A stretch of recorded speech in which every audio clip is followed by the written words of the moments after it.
Today on This Old House, back in 2001, we undertook one of our largest projects, this house. Once again, I will sing the classic plumber's lament. No room for ductwork. And an open floor plan means it's time to remove these old columns. What happened to all this plumbing here? I've never seen anything like this before. There's already rot going on in that trunk. So what have you found up here? Well, a bit of a surprise. It's really the classic plumber's lament. See this main roof form? We're just going to pull that forward until it's even where this existing deck is. Definitely says mid-century modern. Money to the details. That is beautiful.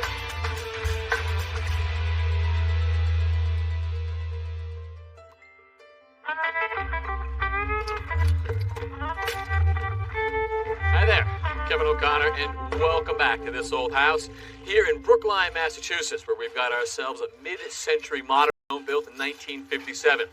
Now, up until recently, most of the work we've been doing was demolition, but it has started to get to the point where we are rebuilding. This is one of the additions that we're adding with a garage underneath and living space up top. And we actually had to cut through the old foundation wall to make a connection into the basement. Now, one of the things we did demolition-wise in the basement was we took out the old concrete floor. You can see remnants of it right here. That was about 12 inches of concrete that Mark and his crew completely jackhammered out of this, and when they did, they found out that there was no footing beneath the old foundation wall. Mark, are you surprised that for a house built in 1957 that it's got no footing? Yes and no. It's not typical of today's construction, of course, but Right. back in the 40s and the 50s, what they did is they actually poured a thicker wall than we would normally pour. We're usually at 10 inches. You can see this one's at 12. I mean, I know we didn't have any problems with this, but you're not going to go with this situation going forward. You want to add a footing. Right. It's actually in good shape. There's been no settling, so we're lucky in that respect. Yeah. But now that we're here and we've discovered the problem, we better do something about it. So how the heck do you add a footing under an existing house? It seems inconceivable to me. Okay, very carefully. Right. So what we did do, though, is we dug down beyond the wall, almost to where the footing should be. Yeah. We've undermined this 12-inch wall just a little bit. So when you say dug down, you go deeper and then undermine it. Is that digging underneath the wall a few inches? Correct. So Wow. so we undermined just a few inches, but we did go about 6 or 8 inches deeper than the bottom of the foundation wall. Okay. And now I'm seeing rebar here laid in as well. So we want to make a good connection, of course, between the existing and then what we pour. So what we've done is we've doweled into the existing 12-inch wall. Yep. You can see that. That's nice. And then we ran just basically the end in the other corner. So when we fill this with concrete, we've got a couple things going on. You're going to have some of it slip underneath the existing foundation. That's right. That's going to sort of grab it there, and then that rod is going to pin into it and grab it there as well. Correct. And what we have right now is we have a very light house. The roof is gone and all the material. The floor's above us, no more plaster. So Shed a few pounds, huh? it shed a few pounds, right. So we're going to take advantage of that, and that's why we've been able to go all the way around the basement. All right. With our forms. Well, when I was pulling up, I saw the concrete truck showing up as well, so let's get to it. All right, guys, let's go. So, Kevin, as you can see, we have marks spraying down these forms. As you know, plywood forms are going to suck that water right out of the concrete. So we're going to kind of cheat the system to soak these forms down.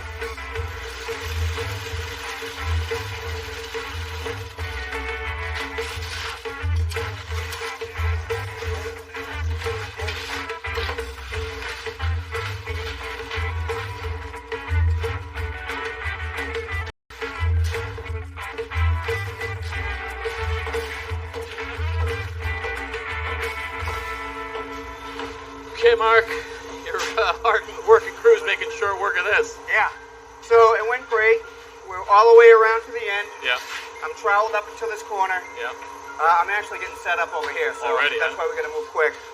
But we're looking good. Forms are gone tomorrow. I'm glad we did it. I felt really good about putting these forms here. A little nervous when we dug down to find a footing, but I think we got it now. So. All right, good job. All Thank right. you. Thanks, Kevin.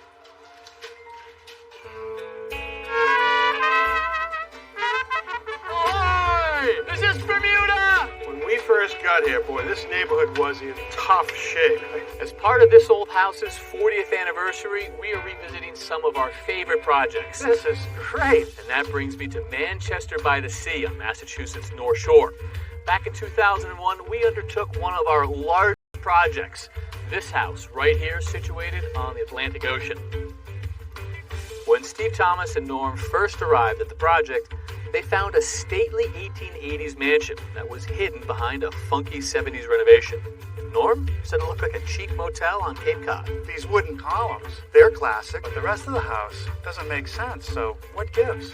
Well, after 10 months of hard work, Tommy and the crew returned the house to its former glory, and 17 years later, we're back to see how it has held up, and Janet and David McHugh are still the owners. Hey, Kevin. So good to see you Good again. to see you. So good to be see you back. again.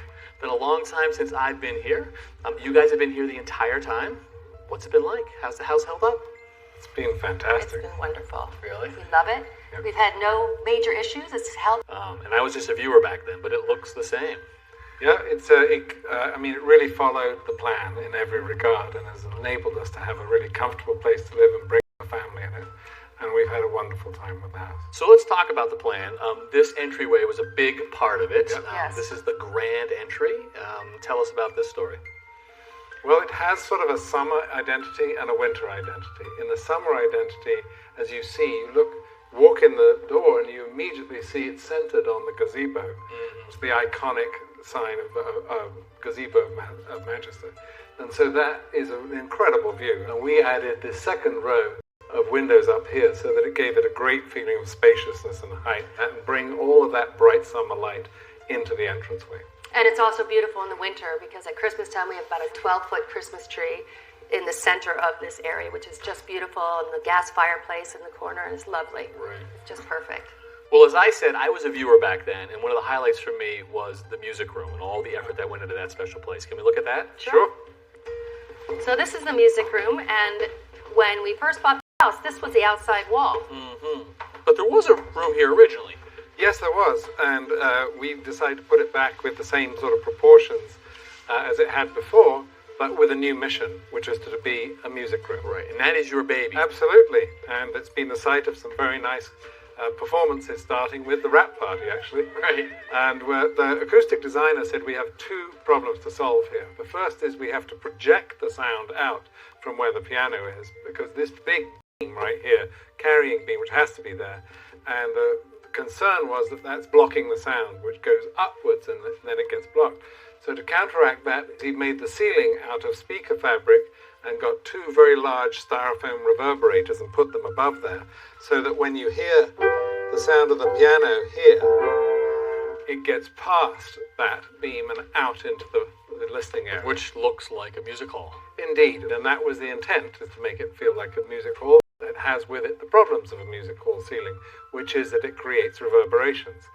So what they did to counteract that was to use a liquid form of recording studio sponge, if you like. And if you look up closely, this looks like sponge, not plaster, because it's 4 layers of 1/4-inch basswood, which is what it's called. To what effect? Well, the point is to go for one reverberation, not 2, not 3, and not 0. And so the way they tested it was afterwards you clap, and when you clap you should hear one reverberation.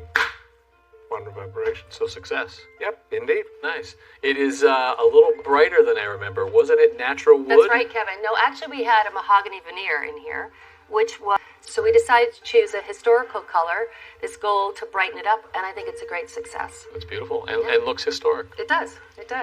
And then one of the other great features of this room is that David and I like to watch TV in here, but we said we did not want a television being part of the furniture. So Tom designed this nifty little solution where he hid our television behind a cabinet under the painting. Look at that. So we can watch television. That's one of the earliest flat screen TVs probably there. And when you're done, it's easy We enough close just to... it up and bring the picture down, and it disappears. He's clever, Mr. Silva. All right. Well, if Tommy was in charge of hiding the TV, Norm was in charge of bringing out the beautiful Inglenook, right? That's right. Well, this was really Norm's signature piece in the project, and it's based on a photograph that we got from the Manchester Historic Society. So this is like the original Inglenook, but updated for the scale of the actual house. He's a pretty good carpenter. He is. I'd This say. is our only wood-burning fireplace in the house, and we use it all the time. Oh, that's good to hear that you Lovely. use the space. Yeah, Oh, yeah. I think the other space that people would love to see is the kitchen. May we? absolutely. Sure. Every party ends in the kitchen. As you know, the original kitchen was on a wing of the house on the side, and it was small and quite dark. So what we wanted to do was to bring it into the open, because, as you know, all the great parties end up in the kitchen because people feel that they're most comfortable in the kitchen. So we have a combination kitchen, living area, and dining area all in one space. This used to be configured how? Well, there was a wall right across here that separated the living room from the dining room. Right. And that had to be opened up. However, we created a problem for ourselves when we removed that wall because we had to put in a carrying beam, nearly 40 feet in length. An I-beam was inserted from the side. It's one of the largest the show's ever done, in an episode that I think a lot of people remember.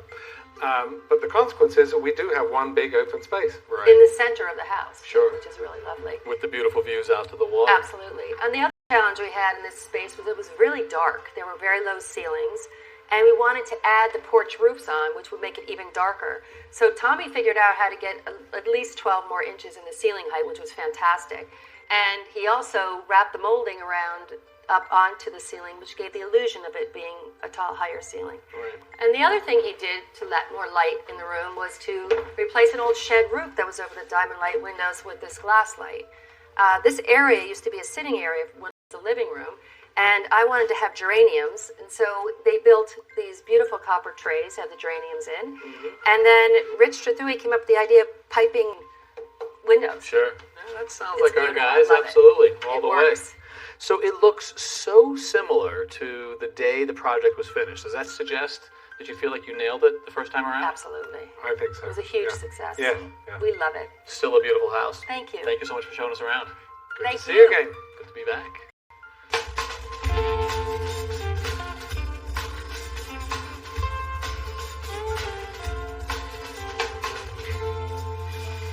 Here in Brookline, we don't have the coastal shingle style. We've got that classic mid-century modern, wide open spaces, vaulted ceilings, and no attic. I mean, right here, we're on the second floor, and above us is the outside. This has to be filled with insulation.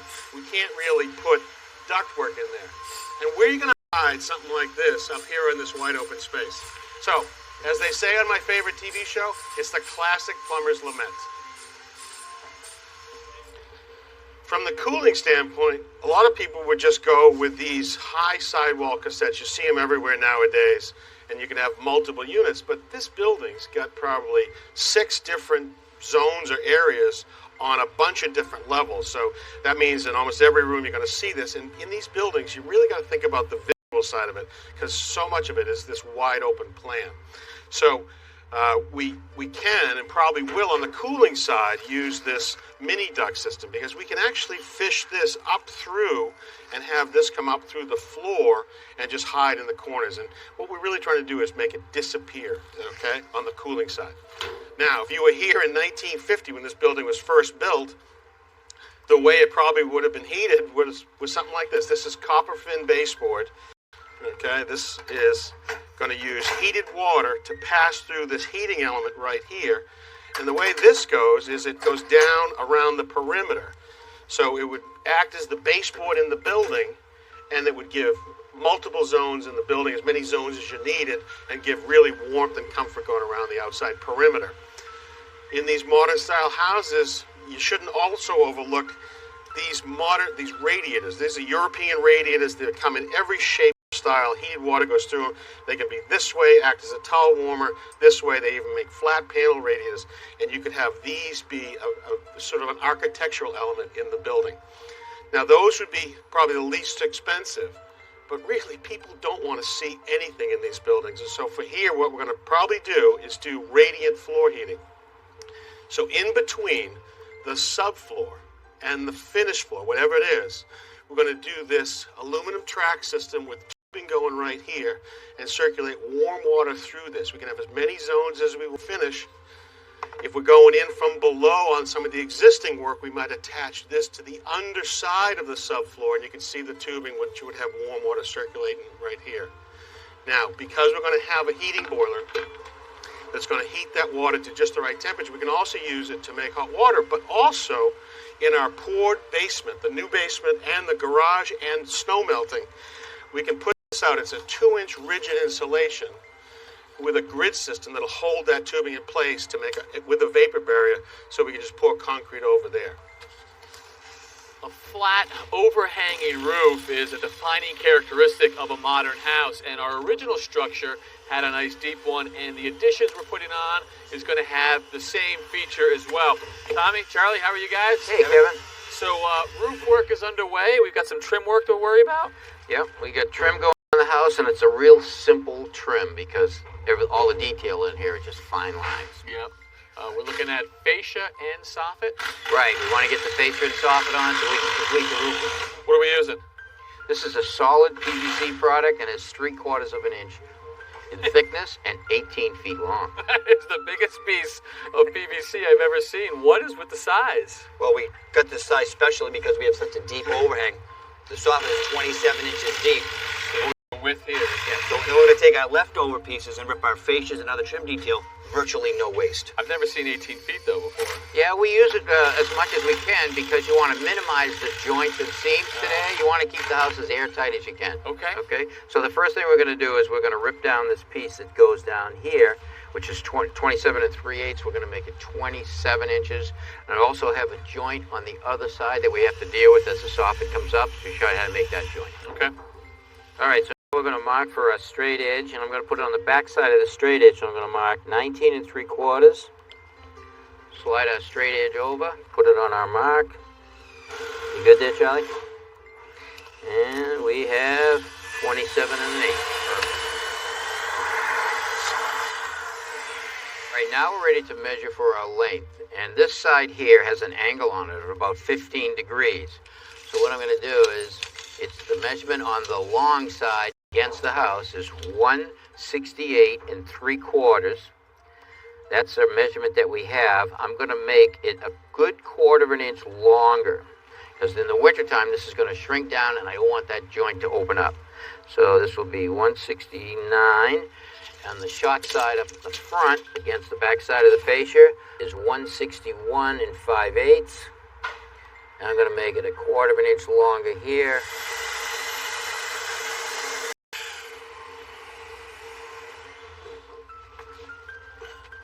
All right, turn it. Okay, be tight with the filler on the end and then bring it out so it's even on the fascia board. I got even on two sides. I got it. Okay, good. Bring them right in tight till it stops. Okay, so now what we have to do is we need to mow the middle down so I can push this end in. All right, so now I'm just going to screw this end tight. Okay, so now we're going to work our way into the middle, slowly pushing the piece up. All right, because we're screwing from each end and keeping the ends even, we're putting tension on the screws and putting compression on the board itself. So in the wintertime, when the material gets cool, it can actually contract on itself. All right, and now we're going to do the same thing with the fascia board.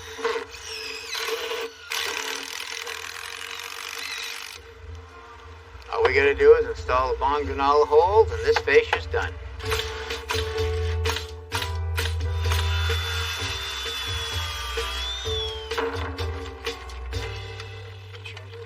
A common thread for just about every renovation is the homeowner's desire to have an open floor plan, and this project is no exception.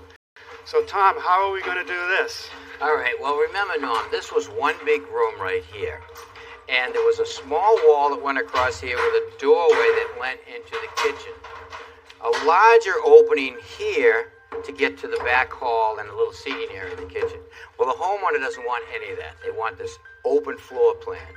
So what we need to do is we need to remove these two posts right here and open this space up.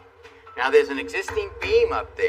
We don't want to take that beam out. We want to add some strength to it. So we're going to sister some LVLs of it on each side. Okay. And before we install those, we put these temporary walls up on each side of the beam to take some roof load pressure off of it.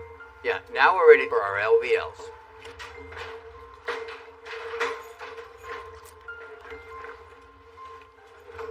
All right, now just push it up tight to the underside of the rafters. Ready to hold it up tight down there, Eric. All right, Carly, go down there and put a screw in. the screw on an angle up. That will suck the beam up to the underside of the joint.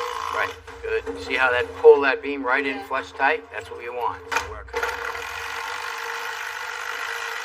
All right, so what we have here is a framing screw. But if you notice the tip, it actually has a drill bit type on the tip to drill itself its own hole. Under here, underneath the washer that's attached to the screw, there's these little pieces of sharp metal right here that actually bore away the wood so that the screw will countersink into the wood just a little bit.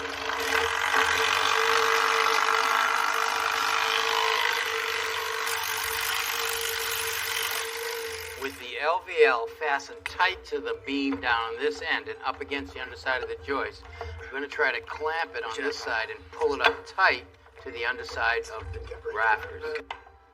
Bring up the beam. There it goes. Going up. Going up. That's it, I think. Thank you. All right, put some more screws in there.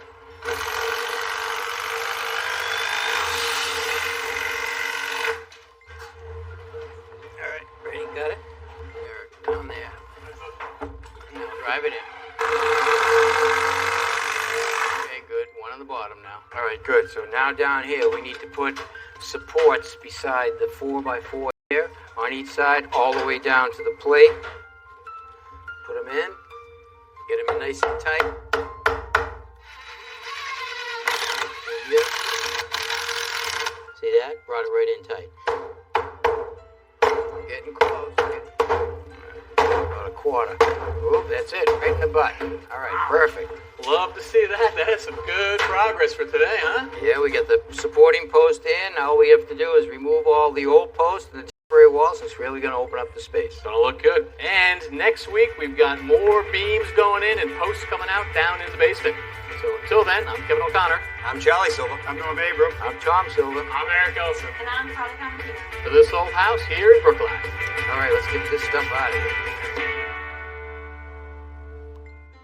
Next time on This Old House, where do you install an outlet when there is no wall? How does this one work, Keith? This one, just push on the top and pull it. Oh, yeah. Okay, so there's your receptacle right there. A little bulkier when it's in operation. And by using the steel beam, we made the kitchen floor level, and we eliminated one of the columns in the basement. And how do you frame for a skylight? Today, our apprentice gets a lesson.